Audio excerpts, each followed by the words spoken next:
আল্লাহ কয় কিছু মানুষ আছে শুধু টাকা গণে, কয়দিন ভরে ভরে করে হিসাব করে, ব্যাংকে কত আছে, বাড়িতে থাকলে গণে। ওরে বাবা, টাকা রে, মনে করতেছে জীবন সঙ্গী। রাসূল বলে না, উদাহরণ দিচ্ছি এমন এক ব্যক্তির যার সম্পদ আছে, পরিবার আছে, আমল আছে, মনে হয় তার জন্য তিনজন ভাই আছে। فقال احدهما انا معك حياتك فاذا مت فلست مني ولست منك ولست مني।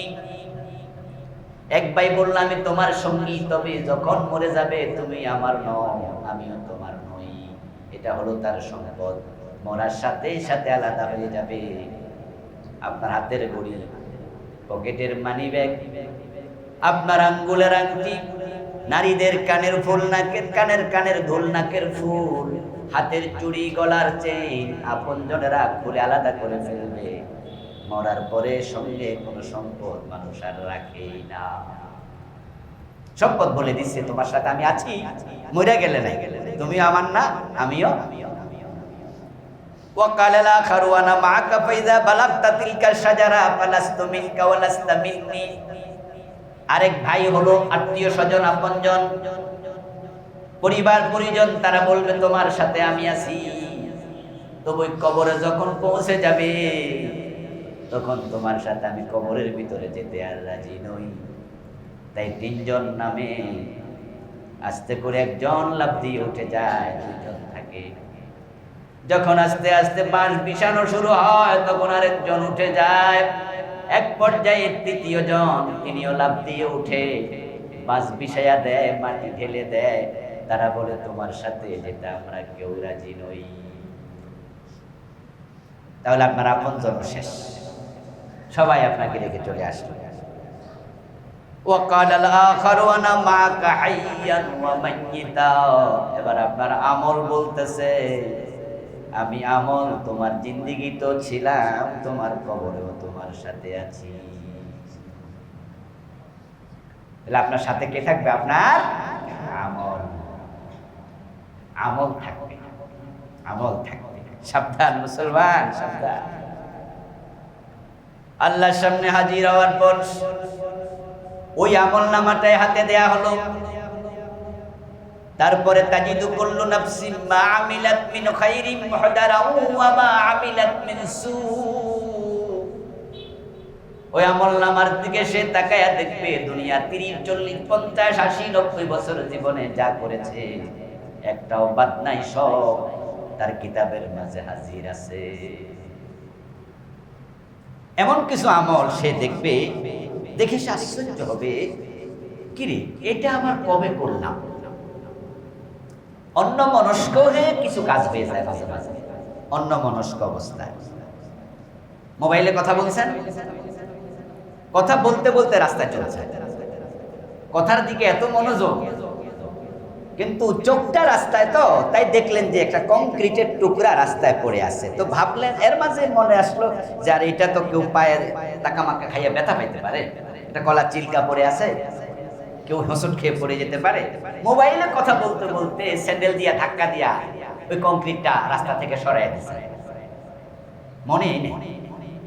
কিন্তু আপনি আমল নামায় দেখবেন যে বিশাল সওয়াব যোগ হয়ে আছে। আপনি অন্যমনস্ক ছিলেন, কিন্তু আল্লাহ অন্যমনস্ক থাকে না। তিনি অলওয়েজ সিরিয়াস, অলওয়েজ অ্যাক্টিভ। আপনি অন্যমনস্ক অবস্থায় অপরাধ করেছেন, ওই যে কলা সিলকা রাস্তায় ফেলেছেন, কলা খাইয়া কলা সিলকা রাস্তায় ফেলেছেন। কিছুক্ষণ পরে এক ভদ্রলোক এখানে পিছলা খাইয়া পড়ে হাঁটু সিলাইতেছে। কি এমন ঘটনা ঘটে না? আপনি কালো সিল্কা, আমের সিল্কা ফেলেছেন, একজন পিছল খাইয়া এখানে অ্যাক্সিডেন্ট। এই যে আপনি গুনাহ করছেন, আপনি জানেনই না, আপনি খেয়ালই করেন নাই। কিন্তু আখিরাতে দেখবেন যে আপনার এই অপরাধটা অনেক বড় হয়ে এসেছে। তোমার কারণে আল্লাহর বান্দা খুব কষ্ট পেয়েছে। তুমি এবং তোমার কলব যতটুকু জায়গা জুড়ে আছো, আমি আল্লাহ তার মাঝখানে আছি। কি কথা! আপনার কলব এবং আপনি, আমার কলব এবং আমি। আল্লাহ বলে দুইটাকে ভিন্ন শব্দ বলার পরে আমি থাকি মাঝখানে। এর মানে তিনি সবই দেখছেন। এই জন্যই আমল নামাটা আমার দরকারই নেই, কিন্তু এরপরও তিনি এগুলো রাখছেন।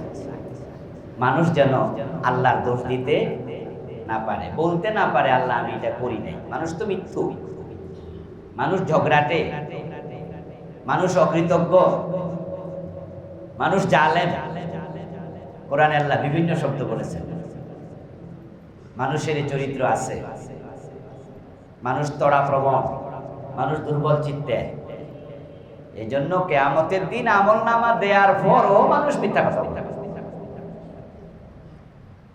আমলনামা দেওয়ার পরেও আল্লাহ বলবে এই তো তুমি অপরাধ করছো, শিরিক করছো, কুফর করছো, গুনাহ করছো। আল্লাহি রাব্বিনা মা কুন্না মুশরিকিন, আল্লাহ তোমার কসম আমি শিরিক করি নাই। আল্লাহর কসম করে আল্লাহর সামনে মিথ্যা কথা বলে। আল্লাহ বলবে দেখে রাসূল দেখুন তারা কিভাবে মিথ্যা কথা বলে। এই জন্য তখন মুখের মাঝে কি মেরে দেবেন? শুনছেন না আওয়াজ? মুখের মাঝে মোহর মেরে দেবেন। আলিয়ামা নাখতিমু আলা আফওয়াহিহিম ওয়া তুকাল্লিমুনা আইদিহিম। তখন হাত কথা বলবে, পা কথা বলবে। এই মুখ দিয়ে মিথ্যা বলছো তো, যা মুখ বন্ধ করে দিলাম। তো মানুষ আমলনামা থাকার পরেও যদি মিথ্যা বলে, আর আমলনামা যদি না থাকতো তাহলে আল্লাহর উপর সব দোষ চাপাই দিত।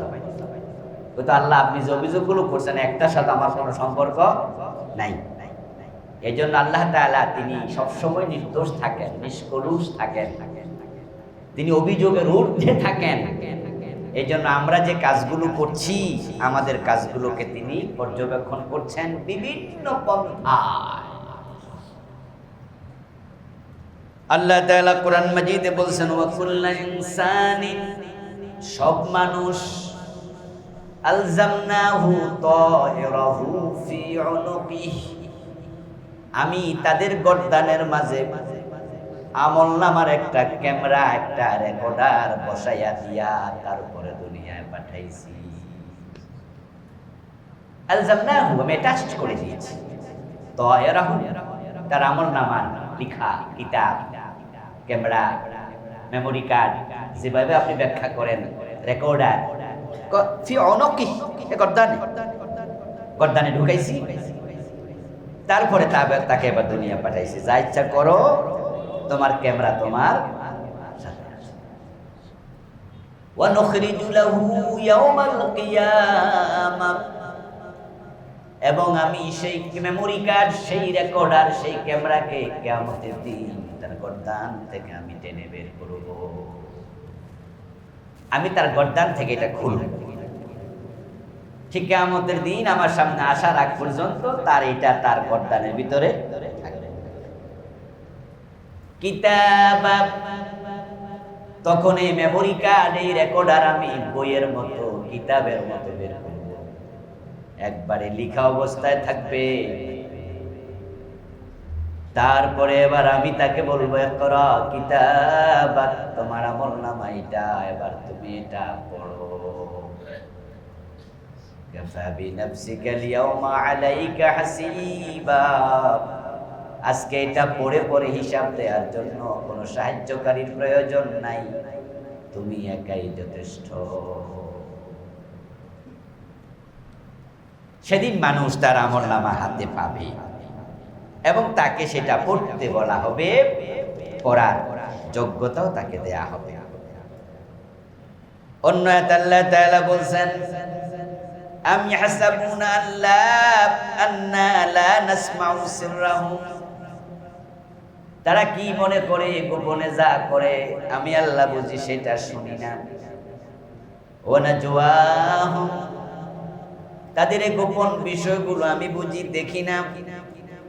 আমি দেখি, আমি শুনি, তারপরও আবার ক্যামেরা ঢুকাইয়া দিছি, এটা তো রেকর্ড হয়।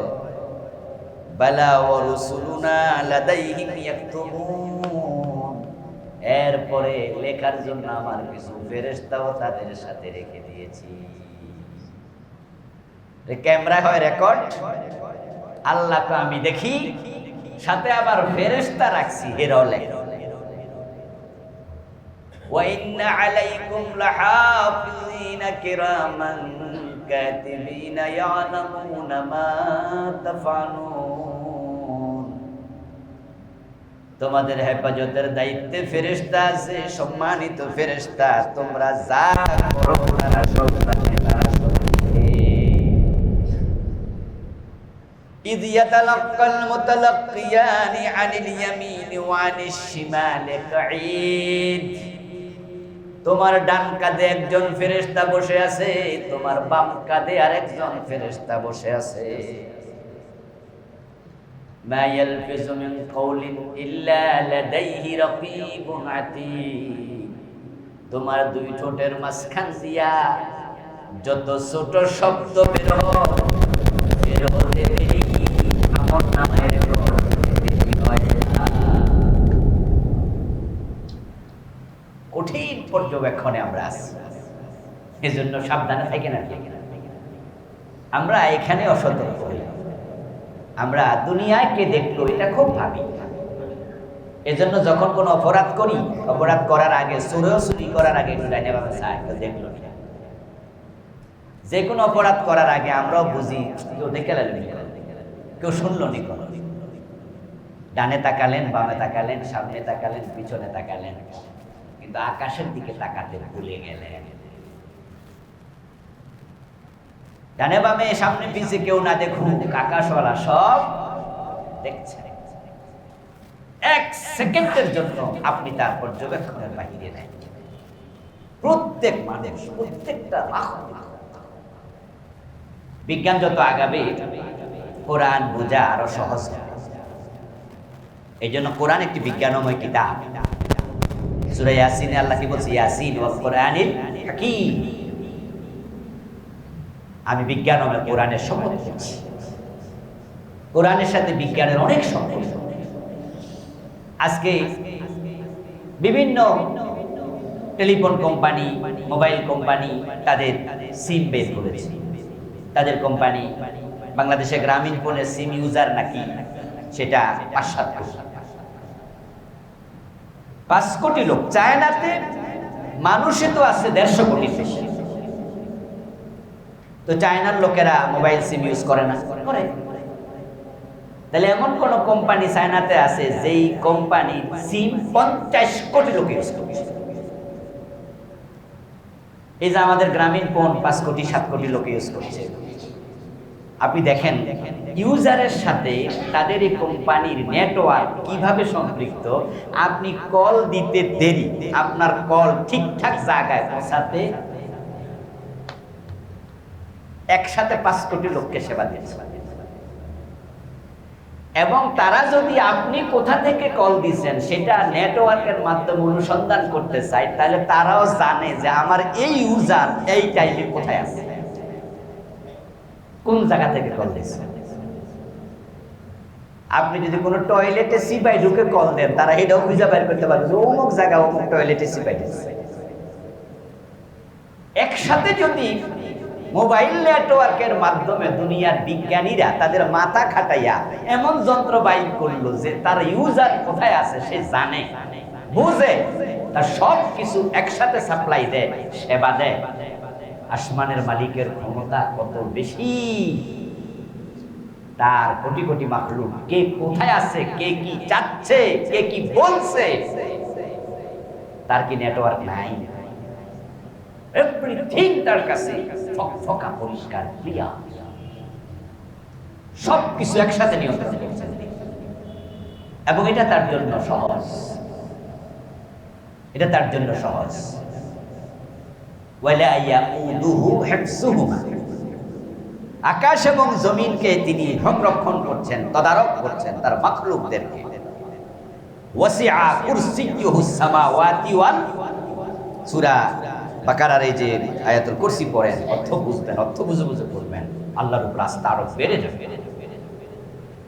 আল্লাহ যে तमाम মাখলুকাতকে নিয়ন্ত্রণ করছেন আকাশ জমিনকে, ওয়ালা ইয়াকুদুহু হিফযুহুমা, এই সংরক্ষণ তদারকি তার জন্য সামান্য বিরক্তির কারণ, কষ্টের কারণ হয় না। এটা তার কাছে কোনো ব্যাপারই না। এজন্য আপনি আমি সতর্ক থাকা উচিত।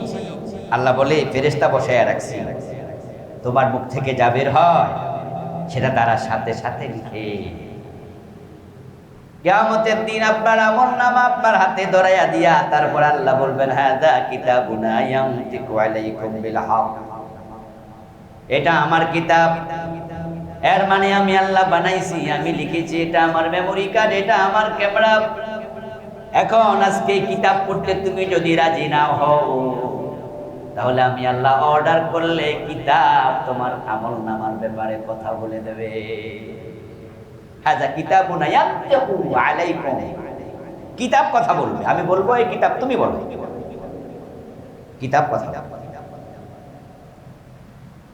ইন্না কুন্না নাস্তানসিখু মা কুনতুম তা'মালুন, এবং এই কিতাবে তুমি করো না এমন কিছু লেখা হয়নি, তুমি করেছো এমন কিছু বাদ যায়নি।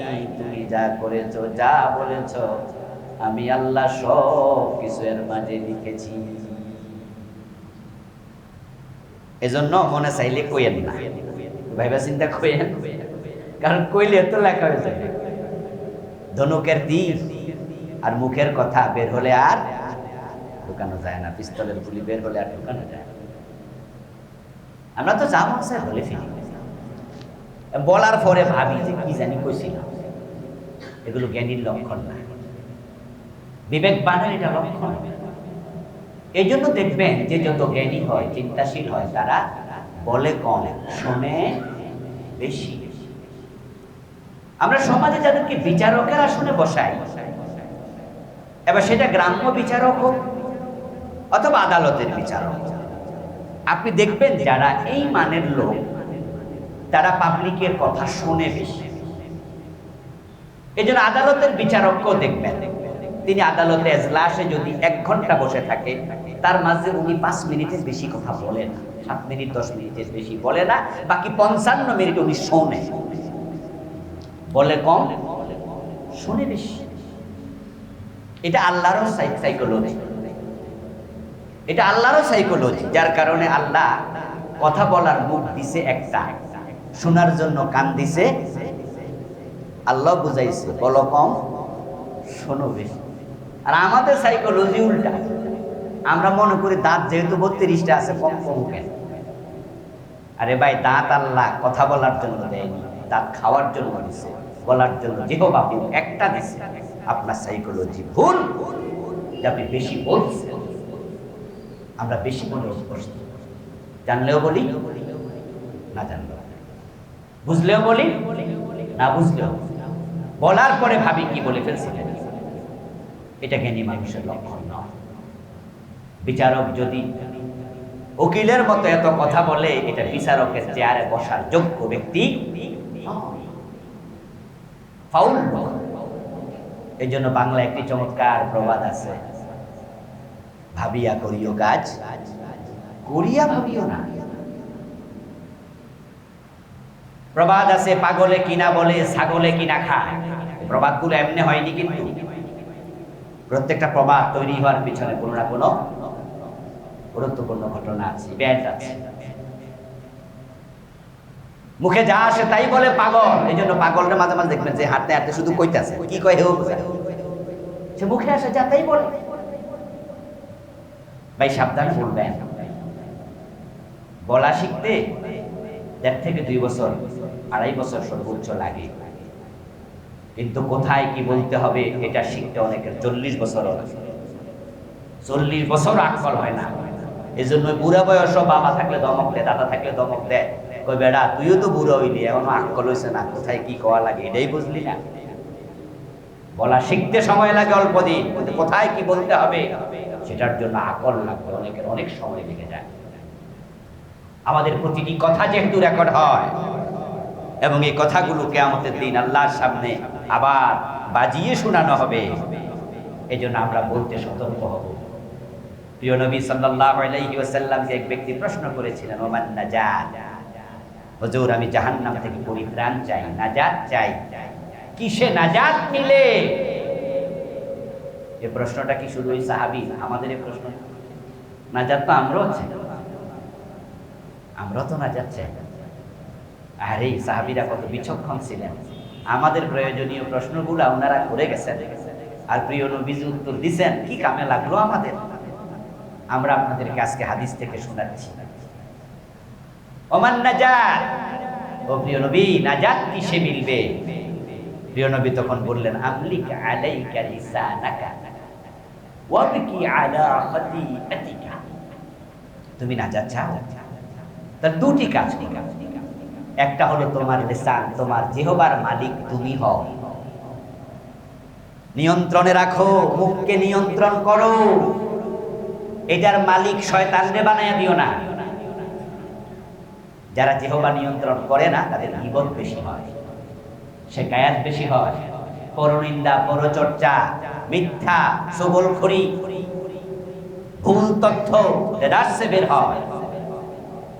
আর যারা ভাবে যে আমার প্রতিটা কথা রেকর্ড হয়, আল্লাহ আল্লাহ আল্লাহ আল্লাহ, আমি যা মন চাই বলে ফেললাম, আচ্ছা আমি কি তথ্য দিলাম এখানে আমার শ্রোতারা না বুঝুক, কিন্তু আমি যে ভুল দিলাম আল্লাহকে আমি এটা এড়াইয়া যাবো কেন? আল্লাহ তো বুঝছে যে আমি ভুল তথ্য দিয়েছি, আমি মিথ্যা বলেছি, আমি না জেনে বলে ফেলেছি। এই চিন্তা করলে মিথ্যা কম হবে, গীবত কম হবে, শিকায়াত কম হবে। অমুককে নিয়ে খুব টেনশন আপনার। এই জন্য দেখবেন কিছু লোক ফেসবুকে সারাদিন অ্যাক্টিভ, অমুকের বিরুদ্ধে লেখে, তমুকের বিরুদ্ধে লেখে। দোকানে, চা দোকানে বসলে দেখবেন হে একাই পুরা দোকান মাথায় রাখছে, ও ব্যক্তি। গ্রাম্য চা দোকানে এগুলো খুব বেশি মিলে, অন্যকে নিয়ে ব্যস্ত। আহার দোস্ত, অন্যের হিসাব কি আল্লাহ কিয়ামতের দিন আপনাকে জিজ্ঞাসা করবে? আপনি তাকে নিয়ে এত ব্যস্ত কেন? আপনাকে তো আপনার হিসাব দিতে হবে, নিজেকে নিয়ে ব্যস্ত হবেন কবে? এই জন্য প্রিয় নবীর কি চমৎকার নসিহত, আমলিক আলাইকা লিসানাকা, ও আমার উম্মাত, নিজের জিহ্বার মালিক তুমি নিজে হও, এটা নিয়ন্ত্রণ করিও।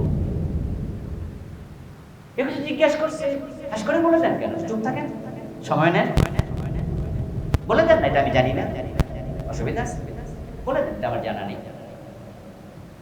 আলহামদুলিল্লাহ, এমন কিছু ওস্তাদের সোহবত আমিও পেয়েছি।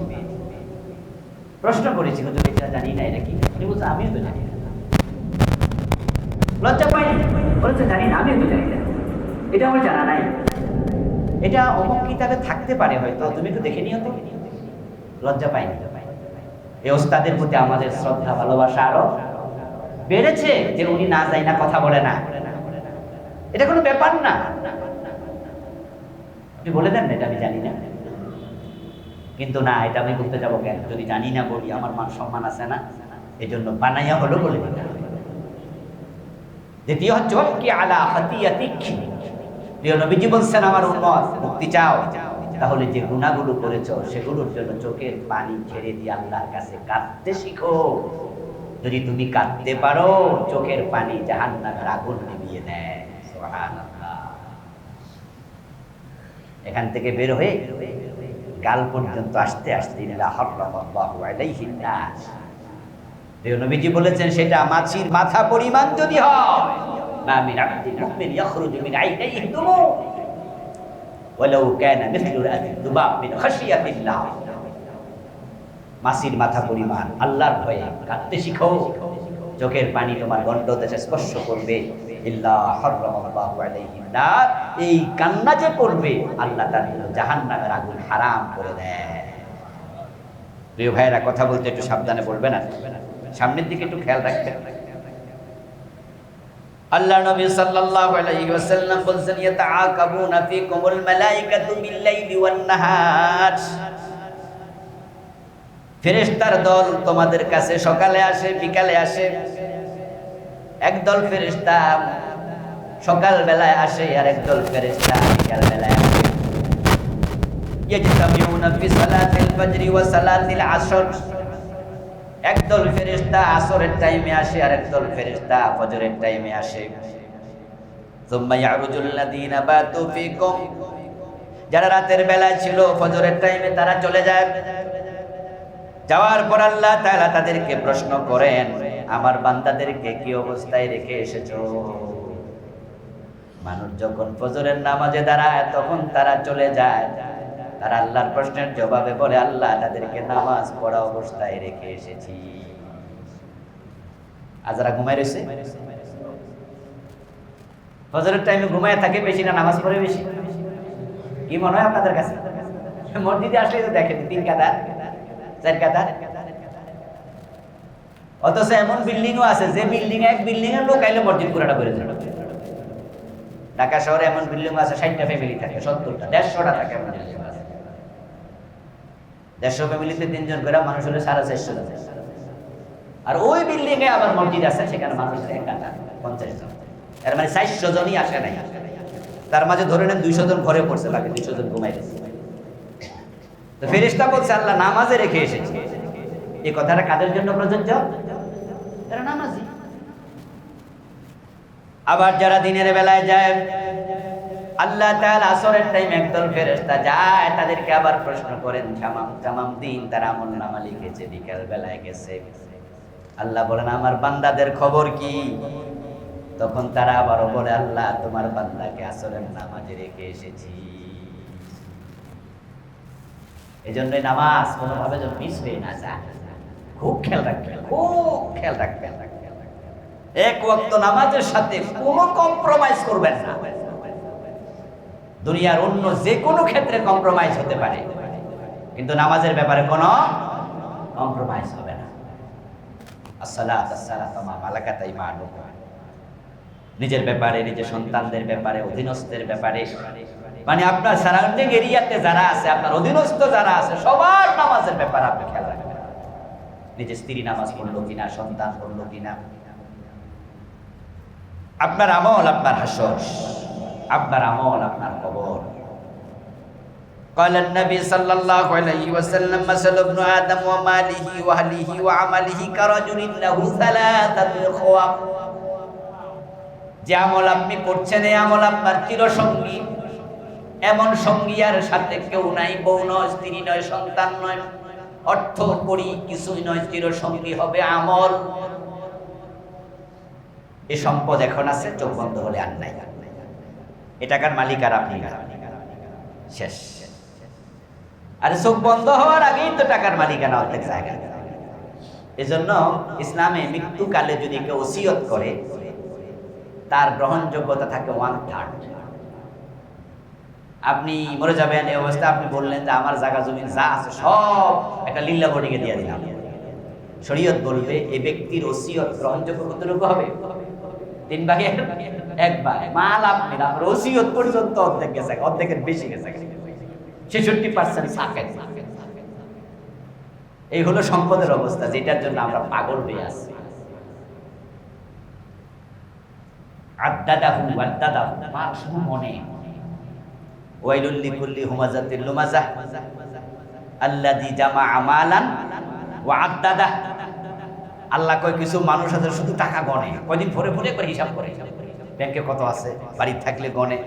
ওরে বাবা টাকা রে, মনে করতেছে জীবন সঙ্গী। রাসূল বলে না, উদাহরণ দিচ্ছি এমন এক ব্যক্তির যার সম্পদ আছে, পরিবার আছে, আমল আছে, মনে হয় তার জন্য তিনজন ভাই আছে। فقال احدهما انا معك حياتك فاذا مت فلست مني ولست منك ولست مني। এক ভাই বলল আমি তোমার সঙ্গী, তবে যখন মরে যাবে তুমি আমার নও, আমিও তোমার নই। এটা হলো তার সম্পদ, মরার সাথে সাথে আলাদা হয়ে যাবে। আপনার হাতের ঘড়ি, পকেটের মানি ব্যাগ, আপনার আঙ্গুলের আংটি, নারীদের কানের ফুল, কানের দুল, নাকের ফুল, হাতের চুড়ি, গলার চেইন আপনজনেরা খুলে আলাদা করে ফেলবে। মরার পরে সঙ্গে কোনো সম্পদ মানুষ আর রাখেই না। সম্পদ বলে দিচ্ছে তোমার সাথে আমি আছি, মরে গেলে নাই, তুমি আমার না, আমিও। وقال الآخر أنا معك فإذا بلغت تلك الشجرة فلست منك ولست مني। আরেক ভাই হলো আত্মীয় স্বজন, আপনজন, পরিবার পরিজন, তারা বলবে তোমার সাথে আমি আছি, তবে কবরে যখন পৌঁছে যাবে তখন তোমার সাথে আমি কবরের ভিতরে যেতে আর রাজি নই। তাই 3 জন নামে আস্তে করে একজন লাফ দিয়ে উঠে যায়, 2 জন থাকে। যখন আস্তে আস্তে বাঁশ বিছানো শুরু হয় তখন আরেকজন উঠে যায়। এক পর্যায়ে 3য় জন, তিনিও লাফ দিয়ে উঠে বাঁশ বিছায়া দেয়, মাটি ঢেলে দেয়, তারা বলে তোমার সাথে যেটা আমরা কেউ রাজি নই। তাহলে আপনার আপনজন শেষ, সবাই আপনাকে রেখে চলে আসলো। وقال الآخر أنا معك حيا وميتا, এবার আপনার আমল বলতেছে আমি আমল তোমার জিন্দেগি তো ছিলাম, তোমার কবরেও তোমার সাথে আছি। তাহলে আপনার সাথে কে থাকবে? আপনার আমল। আমল থাকবে, আমল থাকবে। সাবধান মুসলমান, সাবধান। আল্লাহর সামনে হাজির হওয়ার পর ওই আমল নামাটাই হাতে দেয়া হলো। তারপরে তাজিদু কুল্লু নাফসিন মা আমিলাত মিন খাইরিন মুহদারাও ওয়া মা আমিলাত মিন সু। ওই আমল নামার দিকে সে তাকায়া দেখবে দুনিয়া 30 40 50 80 90 বছর জীবনে যা করেছে একটাও বাদ নাই, সব তার কিতাবের মাঝে হাজির আছে। এমন কিছু আমল সে দেখবে, দেখে সে আশ্চর্য হবে, কিরে এটা আমার কবে করলাম। অন্যমনস্ক হয়ে কিছু কাজ হয়ে যায় মাঝে মাঝে, অন্যমনস্ক অবস্থায়। মোবাইলে কথা বলছেন, কথা বলতে বলতে রাস্তায় চলছে, কথার দিকে এত মনোযোগ, কিন্তু চোখটা রাস্তায়, তো তাই দেখলেন যে একটা কংক্রিটের টুকরা রাস্তায় পড়ে আছে। তো ভাবলেন, এর মাঝে মনে আসলো যে আর এটা তো কেউ পায়ে টাকামাকা খাইয়া ব্যথা পাইতে পারে, এটা কলা চিলকা পড়ে আছে, কেউ হোঁচট খেয়ে পড়ে যেতে পারে। মোবাইলে কথা বলতে বলতে স্যান্ডেল দিয়া ধাক্কা দিয়া ওই কংক্রিটটা রাস্তা থেকে সরাই দিচ্ছে, মনেই নেই। কিন্তু আপনি আমল নামায় দেখবেন যে বিশাল সওয়াব যোগ হয়ে আছে। আপনি অন্যমনস্ক ছিলেন, কিন্তু আল্লাহ অন্যমনস্ক থাকে না। তিনি অলওয়েজ সিরিয়াস, অলওয়েজ অ্যাক্টিভ। আপনি অন্যমনস্ক অবস্থায় অপরাধ করেছেন, ওই যে কলা সিলকা রাস্তায় ফেলেছেন, কলা খাইয়া কলা সিলকা রাস্তায় ফেলেছেন। কিছুক্ষণ পরে এক ভদ্রলোক এখানে পিছলা খাইয়া পড়া হাঁটু সিলাইতেছে। কি এমন ঘটনা ঘটে না? আপনি কালো সিল্কা, আমের সিল্কা ফেলেছেন, একজন পিছল খাইয়া এখানে অ্যাক্সিডেন্ট হয়েছে। এই যে আপনি গুনাহ করছেন, আপনি জানেনই না, আপনি খেয়ালই করেন নাই। কিন্তু আখিরাতে দেখবেন যে আপনার এই অপরাধটা অনেক বড় হয়ে এসেছে, তোমার কারণে আল্লাহর এক বান্দা খুব কষ্ট পেয়েছে। মানুষ যা করে সব পাবে, এই জন্য যারা পাপিষ্ঠ সেদিন তারা আফসোস করে বলবে মালি হাযাল কিতাবি লা ইউগাদিরু সগীরাতান ওয়ালা কাবীরাতান ইল্লা আহসাহা। কি আশ্চর্য কিতাব, দুনিয়ায় ছোট বড় যা করেছি একটাও বাদ পড়ে নাই, একটাও বাদ পড়ে নাই। আল্লাহ বলছে ইয়াউমাইযিন ইয়াসদুরুন নাসু আশতাতান লিউরাউ আমালাহুম ফামান ইয়ামাল মিসকালা যাররাতিন খায়রান ইয়ারা। যাররা, যাররা, যাররা শব্দের বিভিন্ন অর্থ, তার মাঝে একটা হলো যাররা মানে সরিষা, যাররা মানে পিপীলিকা, যাররা মানে পরমাণু, অণুর চেয়ে ছোট। যাররা শব্দ দিয়া যত ছোট বস্তু আছে এটাই বোঝানো হয়। কোন কোন মুফাসসির যাররা ব্যাখ্যা দিতে গিয়ে বলছেন যে একটা সরিষা 70 ভাগে ভাগ করলে ওই যে ছোট্ট এক ভাগ হবে যেটা খালি চোখে দেখা যাবে না, যাররা বলতে সেটাকেও বোঝায়। যাররা মানে সব। আজকের বিজ্ঞান তো আমাদেরকে অণু, তারপরে শিখাইলো পরমাণু, তারপর শিখাইলো ইলেকট্রন, তারপরে শিখাইলো প্রোটন, মানে ছোট কণা ভাঙতে ভাঙতে কোথায় গেছে বিজ্ঞান, ওখানে যাওয়ার পরে আর যাইতে পারে না। এর মানে এটা ধরবে কেমনে? হতে পারে 100 বছর পরে আরো পিছনে যাবে। আর যাররা বলতে সেটাও আল্লাহ তাআলা এমন এক ক্যামেরা বানাইছে দুনিয়ায় ফাঁকি দেয়া যায়। দুনিয়ার ক্যামেরায় অনেক কিছু ধরে না, কিন্তু আল্লাহর ক্যামেরায় কিছুই বাদ পড়বে না। এবং মানুষ সেদিন দলবদ্ধ হবে। আশতাতা, পরীক্ষার রেজাল্ট দিলে ওই রেজাল্ট দেখার জন্য আগে সাইনবোর্ডে রেজাল্ট ঝুলাই দিত, এখন তো মোবাইলের মাধ্যমে SMS করে ঘরে ঘরে রেজাল্ট পৌঁছে যায়। আমাদের সময় বা আপনারা যারা একটু সিনিয়র ম্যান আছেন, আপনাদের সময় রেজাল্ট দিত স্কুলে, রেজাল্ট সিট পাঠাইতো আর টিচাররা বোর্ডের মাঝে ঝুলাই দিত ছাত্ররা সেখানে দল বাইদে একটা করে ধাক্কা মাইরা সরাইয়া নিজের রেজাল্ট দেখতো। আখেরাতে আল্লাহ যখন রেজাল্ট প্রকাশ করবেন, মানুষ দলে দলে যাবে, আমল নামা দেখবে। এ দুনিয়ায় যাররা পরিমাণ ভালো, যাররা পরিমাণ মন্দ, কিছুই বাদ নাই। এই জন্য কোনো গুনাহকে ছোট মনে করা যাবে না, কারণ সেটাও তো আমল নামায়। আবার কোন নেক আমলকে হালকা মনে করা যাবে না, কারণ সেটাও তো যোগ হবে। ইন্নাল জিবালা মিনাল হাসা, ইন্নাল জিবালা মিনাল হাসা, হাদিসের অংশ। এই যে আপনি বড় বড় পাহাড় দেখেন, এই পাহাড় তো বালিকণার টুকরা। এই পাহাড় তো ছোট ছোট পাথরের সমন্বয়। এই ছোট ছোট বালি যখন এক জায়গায় জড়ো হয়, তখন এটার সমতল থাকে না, কি হয়ে যায়? টিলা হয়ে যায়। আরো বেশি জড়ো হইলে কি হয়ে যায়? পাহাড় হয়ে যায়।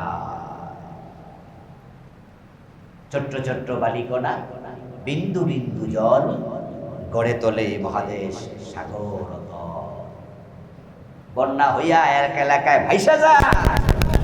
ওই বন্যার যে পানি আকাশ থেকে পড়েছিল, পানি পড়ে 100 ছিল না, বিন্দু বিন্দুই ছিল, কিন্তু লাগাতার ভাবে হওয়ার কারণে জল হয়ে উচ্ছ্বাস হয়ে গেছে। অনেকে ছোট গুনারে হালকা মনে করে, গুনারে গুনাই মনে হয়। গুনাহ করে যাচ্ছেন, আপনার এই গুনাহ তা আমল নামা কালো করে ফেলবে। قال النبي صلى الله عليه وسلم لا تزول قدم ابن آدم يوم القيامة حتى يسأل عن خمس। আমল নামার আলোচনা চলছে।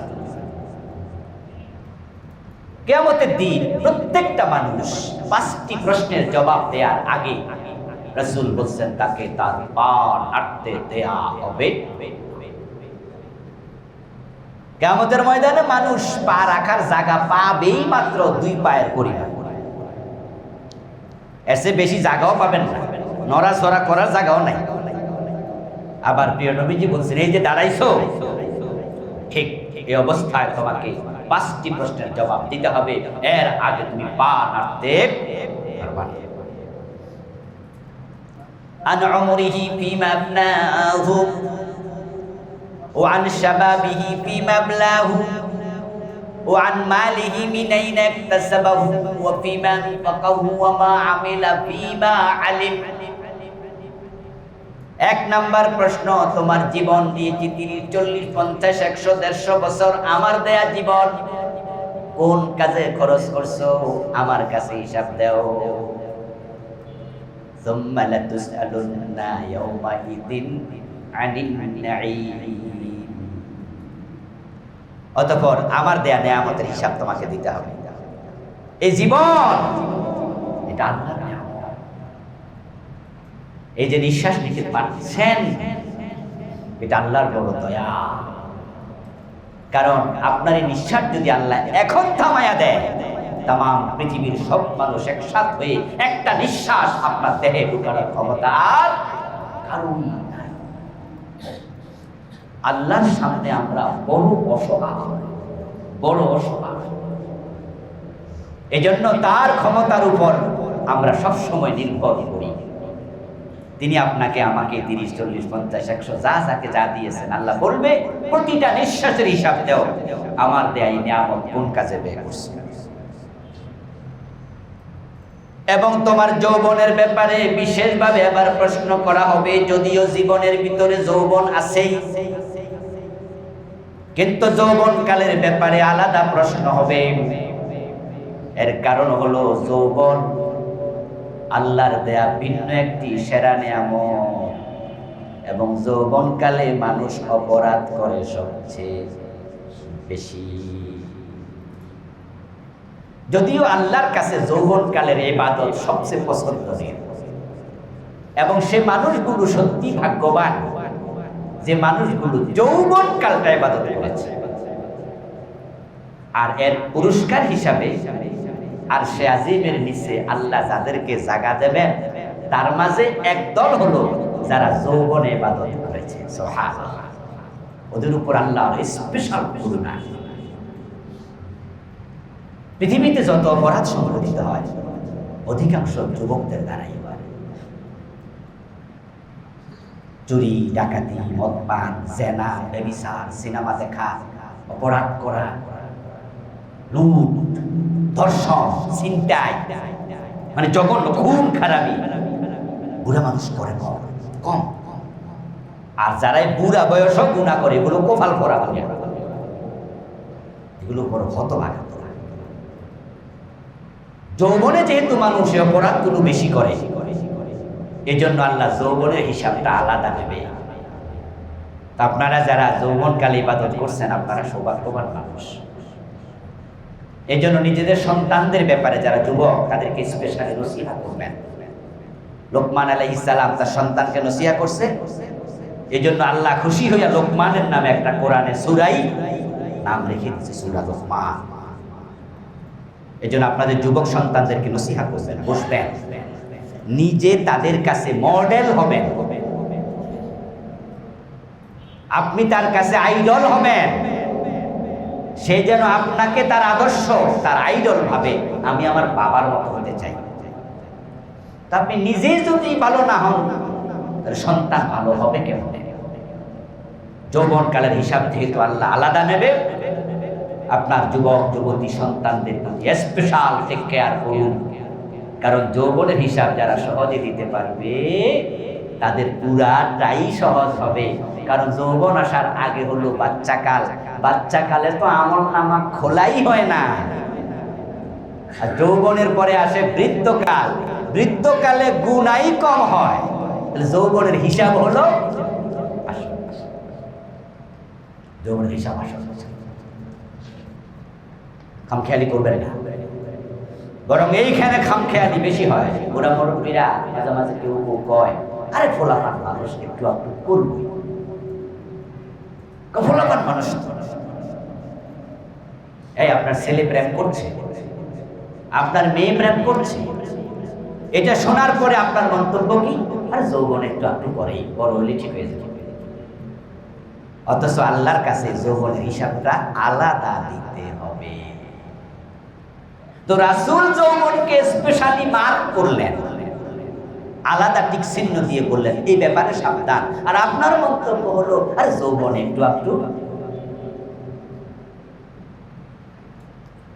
ওয়ান মালিহি মিনাইনা ইকতাসাবাহু, 3 নাম্বার প্রশ্ন আল্লাহ করবেন, তোমার যে সম্পদ ছিল, সম্পদ তুমি কোন কোন জায়গা থেকে কামাই করছো হিসাব দাও।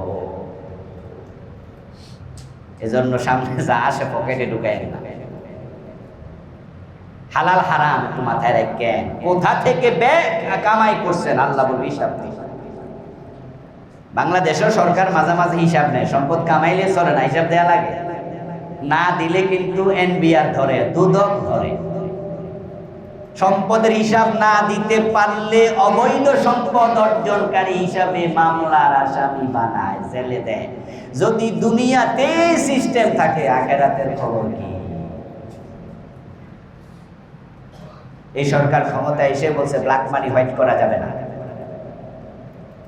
ব্ল্যাক মানি হোয়াইট হয় কেমন এগুলো আপনারা সবাই জানেন, সতর্ক মানুষ, সচেতন মানুষ।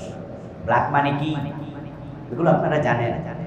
ব্ল্যাক মানি মানে অবৈধ সম্পদ নয়, তবে উৎপাদনের জায়গাটা অপ্রদর্শিত, জবাবদিহিতার বাহিরে।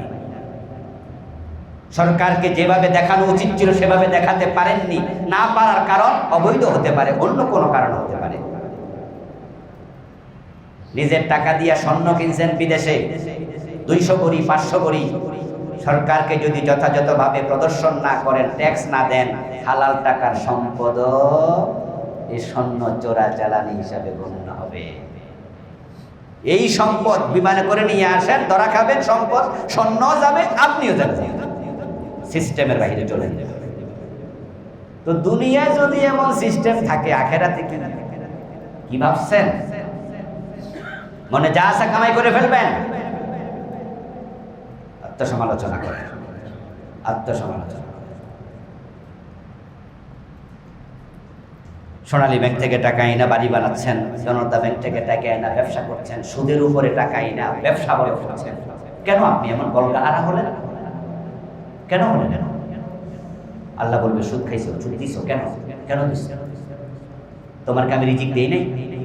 আরে তোমার মায়ের পেটে যখন আমি বানাইছি আমি সেদিন দিয়ে চিনে দিচ্ছি, আমি বানাইছি। আপনারা যদি কেউ বিবাহ দাওয়াত দেয়, আপনার তার বাড়িতে যান, আপনি তার বাড়িতে বিবাহের অনুষ্ঠান হোক, অন্য কোনো অনুষ্ঠান হোক, দাওয়াত দিছে, আপনি গেছেন, ওখানে গরুর গোশত, পোলাও রান্না করা, এগুলো নিয়ে আপনি টেনশন করেন, যে বেটা দাওয়াত দিছে তার টেনশন নাই। আপনি রাস্তায় হাঁটতে হাঁটতে টেনশন করতেছেন যে ভাত রাঁধছিনি, জানি পোলাও রাঁধছিনি, গোশত রাঁধছিনি, এই আপনারা টেনশন করতে গেছেন যে বেটা দাওয়াত দিছে, ওরা কর নাই, ও কি ব্যবস্থা না করে দাওয়াত দিছে? টেনশন তো দাওয়াত দেয়া দাতা আপনার না, আপনি বরং জামা কাপড় পরে ফ্রেশলি সুন্দর সাইজা গুজা আপনি যান, ওখানে পৌঁছেন, দেখেন সে কি আয়োজন। তো দুনিয়াতে আল্লাহ আপনারে পাঠাইছে, আপনার রিজিকের টেনশন কি আল্লাহর নাই? আপনারা এত টেনশন করতে কইছে কেন? আমরা তো আল্লাহকে অকর্মণ্য বানাইয়া ছেড়ে দিই, মনে করি সব আমারই কোম্পানি। না, এই জন্য আল্লাহ বলবে হিসাব দেও কোথেকে আসছে। 4 নাম্বার প্রশ্ন, ফিমান ফাকাহু, যে মাল অর্জন করেছো এবার সেই মাল কোন খাতে খরচ করছো সেই হিসাবটাও দেও। কি মুসিবত! আমাদের দেশে কিন্তু এই হিসাবটা দেয়া লাগে না খুব একটা। আমাদের সরকার ধরে ইনকাম ট্যাক্স, কিন্তু খরচ করার সময় আপনি খরচ করেন, সরকার খবর খুব একটা রাখবে না। যদিও ভ্যাট নেবে, কিছু কিছু ক্ষেত্রে ভ্যাট, আর কোনো ক্ষেত্রে হয়তো আপনি ভ্যাটও লাগবে না, আপনি খরচ করলেন, যেমন চাই করলেন। কিন্তু আল্লাহ বলে আমি এখানেও ছাড় দেব না, বরং তোমার অর্জিত সম্পদ কোথায় ব্যয় করছো আমার কাছে সে বাউসার তোমাকে জমা দিতে হবে, অপচয় করবেন না। আলহামদুলিল্লাহ, এখানে আপনারা যারা আছেন আপনারা তো ভালো মানুষ, এই কথাগুলো আপনাদের মাধ্যমে আমরা জাতিকে জানাতে চাই। আবার 2-4 জন যারা বেহিসাবি এসে তাদেরকে সতর্ক করতে চাই, অনেকে আপনারা ভালো মানুষ, অপচয় করবেন না, সন্তানদেরকে অপচয়কারী বানাবেন না।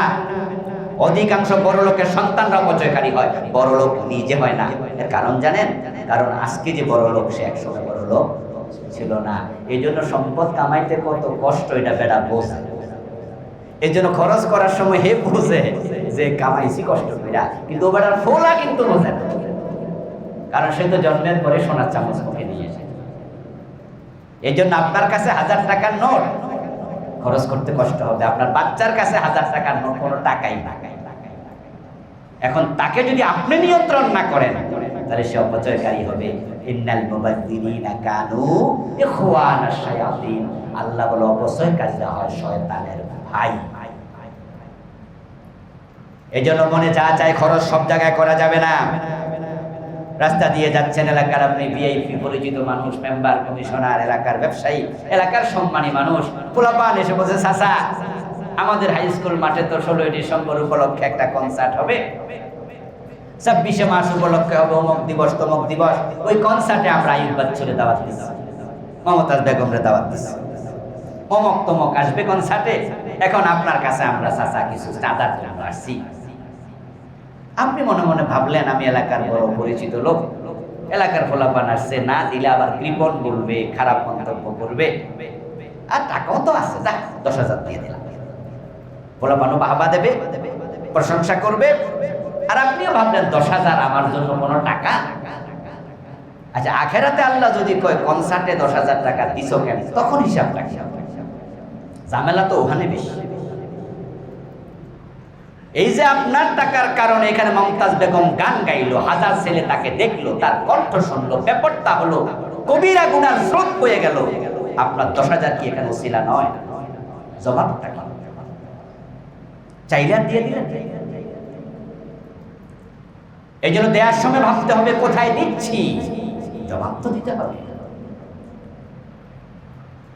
এখন বলবেন হুজুর না দিলে তো আরেক বসে নেই, সমালোচনা হবে, নিন্দা হবে, অথবা বাড়িতে ঢিল মারবে।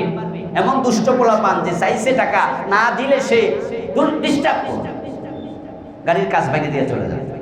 মাঝে মাঝে এমন পরিস্থিতিতে আপনি পড়ে যেতে পারেন যেখানে না দিয়াও উপায় নাই, দিলে আল্লাহ ধরবে, না দিলে পাবলিকে ধরবে, জামুক।